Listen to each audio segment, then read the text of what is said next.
Before we proceed to the items on our agenda, it's my sad duty to pay tribute to the memory of the former President of the Councils of State and Ministers of the Republic of Cuba, His Excellency Fidel Alejandro Castro Ruz, who passed away on Friday, 25th November 2016.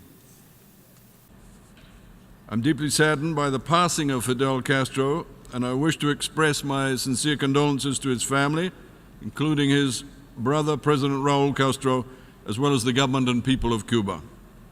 On behalf of the General Assembly, I request the representatives of Cuba to convey these condolences. Fidel Castro was one of the iconic leaders of the 20th century. With a great love for his homeland and the Cuban people, he dedicated his life to their welfare and development. A tireless advocate for equity in the international arena, he was an inspirational figure for developing countries in particular. His dedication to their advancement, especially in the fields of education and health, will long be remembered. And I invite you to join me in observing a 1 minute of silence in honor of His Excellency Fidel Alejandro Castro Ruz.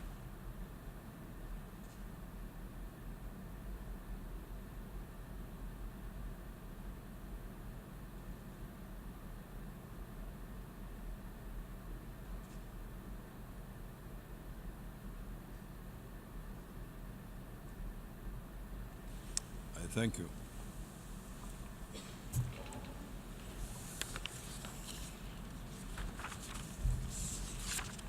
The General Assembly will now consider Agenda Item 35, entitled Question of Palestine.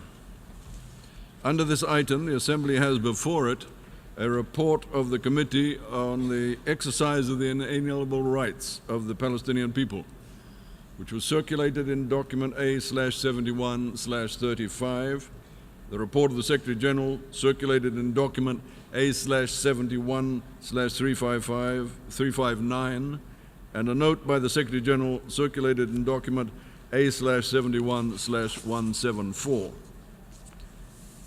In connection with this item, the General Assembly has before it 4 draft resolutions issued as documents A/71/L18, entitled Committee on the Exercise of the Inalienable Rights of the Palestinian People, A/71/L19, entitled Division for Palestinian Rights of the Secretariat, A/71/L20, entitled Special Information Program on the Question of Palestine of the Department of Public Information of the Secretariat, and A/71/L21, entitled Peaceful Settlement of the Question of Palestine.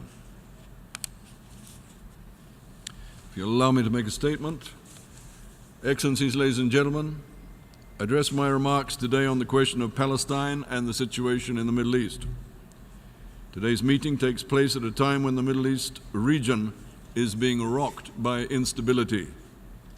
Brutal conflicts in Syria and Yemen, a refugee crisis that is flooding neighboring countries, the virulent spread of extremism and terrorism, and the ongoing construction of settlements on Palestinian territory are combining to create a highly combustible situation across the region. For many, the prospects for peace and security feel desperately out of reach. We are all gravely concerned about the deteriorating security and humanitarian situations in many parts of the Middle East. I call on all parties to make genuine efforts to find peaceful solutions and to cooperate closely with the UN and humanitarian agencies to enable them to deliver urgently needed humanitarian food and medical assistance. The occupation of Palestinian territory since 1967 continues to violate key United Nations principles, including those relating to territorial integrity, the inadmissibility of acquisition of territory by war, equal rights and self-determination of peoples. It is a situation that has reverberations around the region. As this Assembly has said, achieving a just, lasting and comprehensive settlement of the question of Palestine is imperative for the attainment of comprehensive and lasting peace and stability in the Middle East. The ongoing role of the United Nations in the peaceful settlement of the question of Palestine is clear, with the General Assembly repeatedly affirming that the UN has permanent responsibility with regard to the question of Palestine until the question is resolved in all aspects and in accordance with international law. To this end, I call for all involved to urgently take concrete steps to bring an end to the violence, to comply strictly with international law, to restore political trust, and to build a climate for peace and resume meaningful negotiations. This includes by all leaders refraining from provocative actions, incitement, and inflammatory rhetoric, which is incompatible with advancing a negotiated two-state solution and only serves to perpetuate the cycles of violence and conflict. It includes by freezing the building of Israeli settlements on Palestinian territory, which the General Assembly has repeatedly affirmed to be illegal and to have a detrimental impact on efforts to resume and advance the peace process.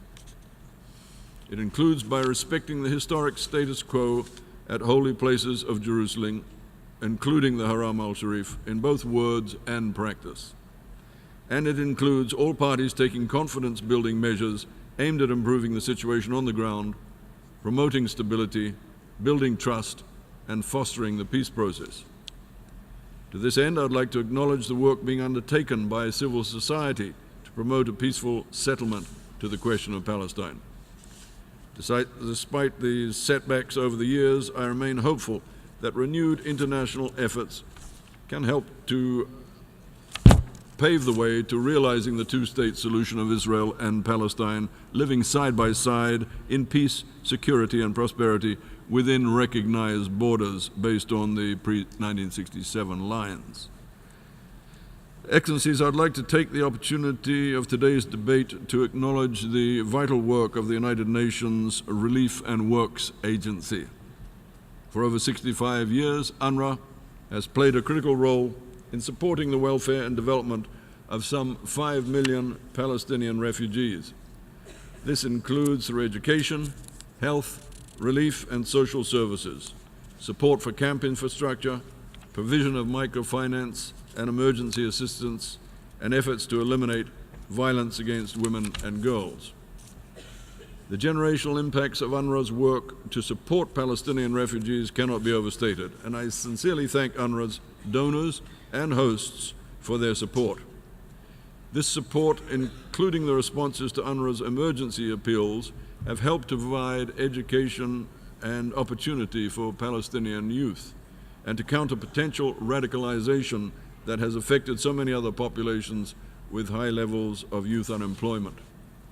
UNRWA's mandate originates from the General Assembly, and it is therefore to you that I turn to express my deep concern at the serious funding gap that has emerged and which is threatening UNRWA's ability to continue its work in providing relief to the Palestinian refugees. I urge all member states to respond generously and expeditiously to UNRWA's efforts to fill its $74 million funding gap, $74 million funding gap, and to ensure that it has sufficient funds to be able to carry out its activities in an effective and predictable manner. Excellencies, the Israeli-Palestinian conflict may be long-standing, and the situation in the Middle East may be complex, but we, the international community, must never let this discourage us or undermine our commitment to finding a just, lasting, and sustainable peace. As long as the Israeli-Palestinian conflict continues, it poses a threat to international peace and security. And so long as it continues, the lives of millions of Palestinian people, refugees, and others across the region will be negatively impacted by unrest and instability. I therefore urge all parties and stakeholders to be courageous and committed to their efforts to finding a lasting, peaceful political solution to bring this conflict to an end. And I thank you.